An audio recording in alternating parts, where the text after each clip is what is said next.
Welcome back to the Achieve Your Ambitious Mom Life podcast. I'm Anoki Kapasi, and this is episode 55. But today I'm sharing a special rerun of one of our most impactful early episodes. It's the one on Life Planning 101.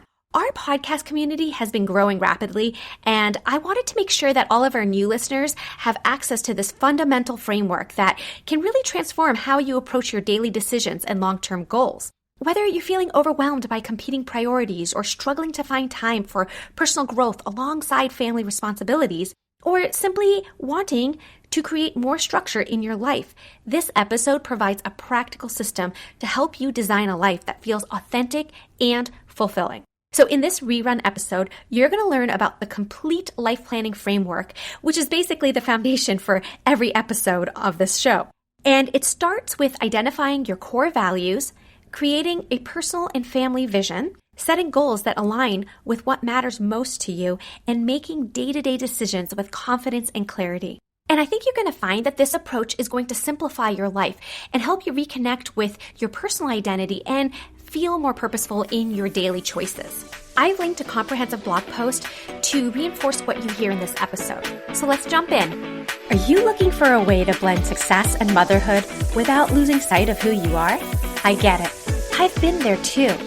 Hi, I'm Anoki, a PhD researcher, business owner, and homeschooling mom of 2 boys.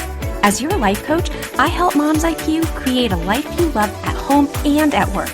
If you're ready to stop feeling overwhelmed, overscheduled, and overlooked, and want a clear roadmap to a balanced life, a meaningful career, and finally feeling like yourself again while being the awesome mama that you are, you're in the right place. In this journey to create the life you truly desire, it's time to rediscover your dreams and achieve your ambitious mom life. Hello to all of you wonderful moms out there. Are you struggling to get on the right trajectory? I know the feeling. You want to be the best version of yourself, especially as a mother. You also want to do the things that you like to do. Well, today's episode is going to be next level personal development. By the end of this episode, you're going to know exactly what life planning is, why you should start life planning, and how you can create your own custom life plan. You've heard me throwing around these terms sometimes: purpose, passion, mission, vision, and you're going to actually finally see how everything is connected. Okay, guys, let's stop winging it every day, and we're going to finally get on a clear path for success. You might have figured out by now that I love planning. It's probably my type A personality kicking in, but I love structure and organization. I like how with puzzles, every little piece just fits together, and there's a place for everything. I also get this comfort in knowing what's next. In fact, and please don't hate me, but I am one of those people that likes to read the end of the book first. I know, gasp. But before you groan, please hear me out. See, I read a few chapters, I get to know the characters, I form a bit of an attachment to them, and as the story unfolds, I get to see the struggle that's being set up for the hero. I often get worried or anxious or curious, or I'm holding my breath to see what happens to them. And see, if I don't know what the outcome is and how the story ends, I basically miss out on most of the book because I'm so anxious and stressed or rushing just to find out what's going to happen. I miss all the details and the nuances, the beautiful and playful language. I miss clever transitions. I don't get to pay attention to cultural and geographical descriptions. By reading the end of the book, I'm able to relax and soak in every page. And people often ask me, well, doesn't that ruin the whole book for you? I mean, what's the point of reading it anyway? Well, for me, there is still so much joy in the journey. I actually think I find it more enjoyable because, like I said, regardless of the ending of whether it's going to be a happy or sad ending, I'm able to pay attention to all the fun little details. Okay, there's a point to my story. If our lives are a book, would you want to be stressed and anxious and holding your breath and rushing through things? Or do you want to be present in your life and enjoy your family time? You can appreciate those small moments with your family, the sparks of wonder, and experience all that adventure that's out there in store for you. Look, I understand that nothing in life is a guarantee, but I do think that planning is one of the best ways to get you to the outcome that you hope for in life. It's kind of the equivalent of reading the end of the book, except this time you're choosing the ending that you wish for. And then you get to go back to the chapter that you're currently at, and you get to write the rest of your book, the story of your life. And you can make sure that you get to that spectacularly fulfilling finale that you have all planned out. Now, since this is Life Planning 101, we're going to stick to the basics here. Let's start with, what is life planning? Life planning is creating a roadmap that you're going to follow. It's like your life's GPS, if you will. It's basically a navigation tool that guides you on a purposeful path. And there's so many other analogies you can make with life planning in a GPS. Like a map on a GPS, there's an obvious starting point and a destination point. You can view it zoomed in or zoomed out. You can even play with alternate routes if you want. And the life plan lays out the series of steps that you're going to need to take to make it to your final destination. It also includes landmarks that you're going to pass, but in your life's roadmap, that would be milestones that would mark your goals or successes. The point of life planning is to help you achieve your personal objectives, though you could also include professional ones too. So just like in my experience with skipping to the end of the book, your life plan's going to help you override your fears and doubts and anxieties because you're not going to be lost on the back roads anymore while driving in the dark. You're going to see a clear path to where you are and where you want to go. You're going to have a plan. It's going to be your plan that's going to keep you on the right trajectory. Now, that doesn't mean your journey is going to be easy. It's still going to be a lot of hard work, and you're still going to face challenges and bumps, but that's part of personal growth. So it's okay if it takes time to execute your life plan because it's a plan that's basically for your whole life. You will be growing and stretching yourself, and if you follow your custom-made roadmap, that growth is going to require time and patience. Next, let's talk about why life planning is important. I hope I already gave you some compelling reasons for why you should start life planning, but let's go a little bit deeper. The biggest thing for me is that I feel that my vision is possible with a life plan because I see my dreams clearly articulated and routed out. I feel more in control, that I have a say in my life. I get a boost in confidence and I'm motivated to grow and challenge myself. I'm ready to push myself to reach my goals.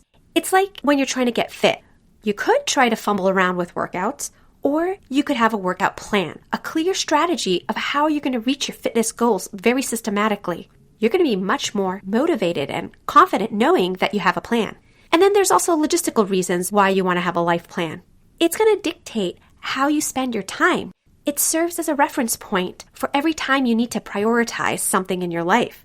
It's a way to cross-check. Would this expense or activity or goal, etc., serve my ultimate objectives? So in that way, it's going to become a very important decision-making tool. So you might be wondering when the best time to create a life plan is. In short, and if I have to put it bluntly, my answer is now. You can start any time. If you don't have one, now is the best time. It's like asking, when should I start eating healthy? Well, always. So start now. Having a plan can only help you. It's not going to hinder you. It's a guide, but not a rigid box. There's still plenty of room for spontaneity or pivots and unexpected transitions. Remember, it's going to be custom developed just for your goals in your life. The next question is, who needs a life plan? If we're talking about adults, I truly believe that everyone needs a life plan. But I especially think that all moms have to have one. This is central to my vision of Solve for Mom, where life crafting is a part of every motherhood. Life planning is how you get to be your best self during motherhood. It is the main method for helping you to grow your individuality while also prioritizing family time. Keep listening to my show every week, and this is going to become crystal clear. Where the best place for you to do your life planning depends on your level of experience. I don't want technology or perfectionism to be your bottleneck. The best is, of course, if you work with a mom life coach. For beginners, if you're just trying to start brainstorming or you do want to tackle this on your own, I really just suggest something as simple as a notebook or typing in a Word document. Something to keep in mind is that your roadmap will evolve. It's never going to be fully set in stone. Your big vision and your top-level components that feed into it usually don't change, though. Occasionally, some little components of it will. It's like when you're driving and you end up taking a detour because maybe there's a road closure. Right? In life, that could be represented by some opportunity where the door's been shut on that. Or when you're driving, you may spontaneously stop at a vista point that you discover on your drive. Well, in life, there are things like that happen as well. For example, newly discovered passions that you decide you want to pursue. And so as your life plan evolves, you may want to use some more sophisticated ways to track and plan. Excel is a really gentle way to do this. I personally like to use Notion. It's pretty much my central hub for almost everything that I plan. So now we're going to get to the meat of it in terms of how do you actually create a life plan. And since this is an introductory episode, I'm going to keep it pretty high level and really explain the structure of the life plan. But stay tuned to my show each week because you're going to be able to piece together how to develop each of the different components of this life plan and how you can customize it for your own life.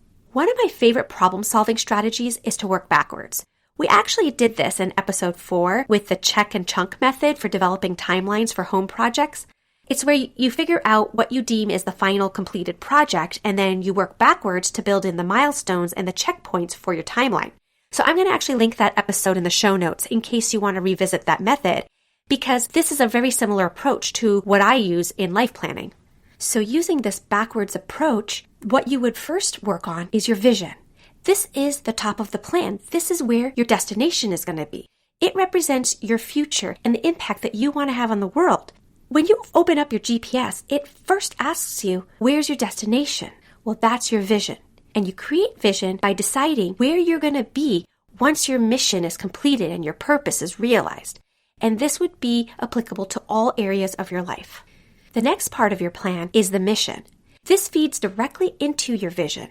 It represents what you're going to be doing now in order to put your vision into action. My approach that I recommend involves creating a mission statement that articulates your passions and your purpose. This should be ambitious yet achievable. If you want to learn a little bit more about creating a mission statement, go back and listen to episode 5, which was about resetting with confidence. I've actually linked this show as well in the show notes. It talks about how you can find your purpose and identify your passions and use those to create a mission statement. But don't worry, I'm going to have more in-depth episodes on developing your mission as well. Your top-level vision and mission, which include your passions and purpose, are the main sort of overarching plan for your life. And these tend not to change at all, or very frequently at all. I'm going to explain what falls under the top sections of your life plan.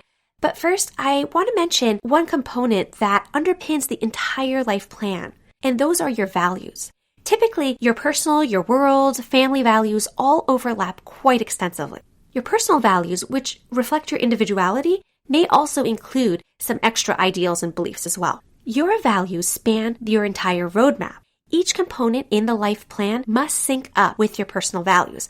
Otherwise, you're going to be trying to achieve things that are not consistent with who you are or who you want to be. So your values are the principles which you live by. They're virtues that speak to your character and who you're trying to be. They represent the core of who you are and what you believe. They can also have a moral and ethical edge to them as well. I'm sure if you spend even like 5 minutes, you're going to be able to create a beautiful list identifying your values. I actually do this once a year or so, and I make a list of all my values that I strive to live by. I circle my top 5. I have to tell you, I've done this for several years now, and my top 10 almost never change. I also bet if you were to compare your values to your husband's top values, they would almost all be the same or similar. It's actually kind of a fun date thing to do. Being clear on your values also serves as an important decision-making tool for you outside of life planning. And the final part of life planning are your goals and decisions. And now we're really getting into the nitty-gritty details of your life plan. Your goals represent the how of it all. Goals are like the stepping stones to fulfilling your bigger mission. Many other things have to fall into place in order for your goals to be successful. Your goals are achieved through informed decision-making. But they also require a lot of other personal growth factors that we're going to work on in other episodes of the show, such as time management or habits and discipline.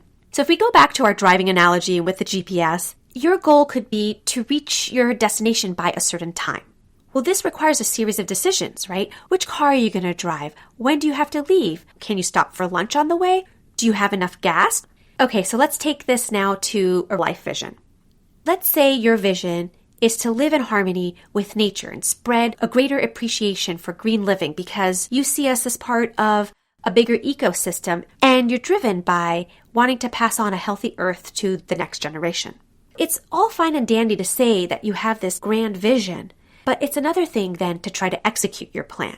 The way you execute it are through your goals. So a specific goal could be maybe you're going to eliminate toxic chemicals from your house, specifically pesticides and forever chemicals that leach into our soil. And you're only going to purchase green products that are free of all these chemicals. And let's say you want to completely make this transition over in 6 months. So then you're going to have to make a bunch of decisions. What kind of plastics can you buy? What food can you buy? What clothing can you keep? Maybe you have to decide whether you're going to allow certain exceptions for things that you feel are unavoidable. I'm sure you've heard this a lot before, but a very popular framework for goal setting is the SMART framework. It is an acronym, so it involves having a very specific outcome, being able to measure or track your goal, making your goal achievable and realistic. It should be relevant to your overarching vision and values from your life plan, and it should be time-bound or a known end time that you want to reach your goal by. So the way the life plan works is that based on your top level plan, you are then going to have multiple goals beneath it. And then each goal is going to involve multiple decisions. And they all work within the bubble that is created by your values. Each decision that you make as part of your goals will require you to be very clear on everything that is above in your life plan because they map out to that desired outcome. So these are your day-to-day decisions that you're going to have to deal with. Can you see now how your life can be super simplified by life planning? You're going to eliminate anything that is not in line with your life plan and that doesn't serve your personal, world, or family vision. Just like that, you have now found yourself with a whole bunch of time. And look, I'm not saying that you don't have to do things just because you don't want to do them. Self-development and personal growth can involve doing a lot of things, including things you don't want to do, especially if it serves your ultimate vision. And it almost certainly is going to involve doing hard things. It's part of the growth process. You're going to have to feel uncomfortable, but then you grow into that position, and then that's going to be your new normal, and you're going to strive for something new. So when it comes to things that you don't want to do, you can't cop out and not do it just because it's hard. But there might be a very valid and real reason why you don't want to do it. And you can always examine your life plan and see if that's the case. Because maybe it's just something you're not passionate about. Or maybe you don't believe that it's fueling your purpose. Those are very good reasons why you might not want to spend your time a certain way. All right, ladies, congratulations. With this one episode, you are on your way to clarity in your life path and better decision making. You're going to be able to eliminate stress and self-doubt in your day-to-day and find more time to do the things that you want to do. That is how powerful life planning is. So in this introduction to life planning, we discussed the who, what, where, when, and why, and how of life planning. I provided the main framework for life planning and how to get it started, and I really hope that you do that today. If you want a really easy place to start, make that values list first. Then give it a couple days and go back and listen to episode 5, which is to reset to pursue your passion work with confidence and create your mission statement. If you want more help, reach out to me at hello@solveformom.com. I'm working on building more resources around this, so stay tuned. If you email me, I can make sure you have access to more resources on this topic, and you can have a say in what content I create next. I hope today's episode will help you create time and freedom to pursue something you love to do. If you enjoy the show, please subscribe and tell other purpose-driven mamas about it. Who knows? You might even make a new friend by sharing a tip. It's all free. By the way, it would be amazing to hear what you think about the show when you leave a review on Apple Podcasts. After all, my passion is to make this a great experience for you. I'll see you next week for another episode of Achieve Your Ambitious Mom Life with Anoki Kapasi.